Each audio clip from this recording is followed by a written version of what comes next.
এ কোনো নর্মাল ওষুধ নয়, কড়া ডোজের অ্যান্টিবায়োটিক যার নাম SIR। তাই পিল করে বাংলাদেশি রোহিঙ্গা বেরিয়ে আসছে। আমার মনে পড়ছে আজকে রাজ্যের তাবর নেতা, মন্ত্রী, সাংসদ তাদের সমস্ত বক্তব্য। একজন বলছেন কোথায় বাংলাদেশি দেখতে পেয়েছেন, আপনার বাড়ির পাশে আছে।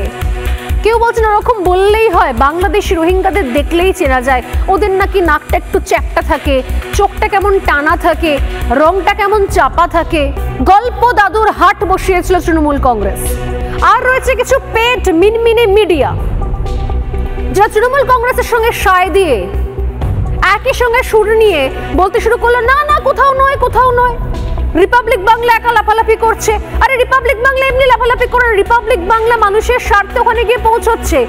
তার জন্য লাফাতে হলে লাফাবো, ঝাঁপাতে হলে ঝাঁপাবো, দাঁড়িয়ে ছবি দেখাতে হলে দাঁড়িয়ে ছবি দেখাবো। তার সঙ্গে আরো জুটে গেছে তৃণমূলের সোকল্ড কিছু দালাল বুদ্ধিজীবী।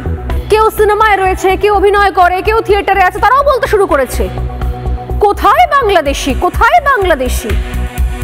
যারা নিজেরা একসময় প্রাণ বাঁচাতে ওপার থেকে মুসলিমদের তাড়া খেয়ে রাতারাতি এপারে এসে ঘর বাড়ি বানিয়েছিল, তারাও খুঁজছে কোথায় বাংলাদেশি, কোথাও তো কিছু নেই।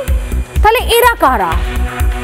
যারা বিভিন্ন বর্ডারে পিল করে লোটা কম্বল কাঁখে নিয়ে দেশ ছেড়ে নিজের দেশে যাচ্ছে, তারা কারা ছিল? যারা এতদিন ধরে আমাদের দেশে বসেছিল, আমাদের দেশের ট্যাক্সের টাকায় মানুষের অন্ন ধ্বংস করছিল, আমাদের দেশের মানুষের কর্মসংস্থানে থাবা বসাচ্ছিল, চাকরিতে থাবা বসাচ্ছিল, বিভিন্ন জালি ডকুমেন্টস বানিয়ে সরকারি প্রকল্পের টাকা তুলে নিচ্ছিল নিজের পকেটে।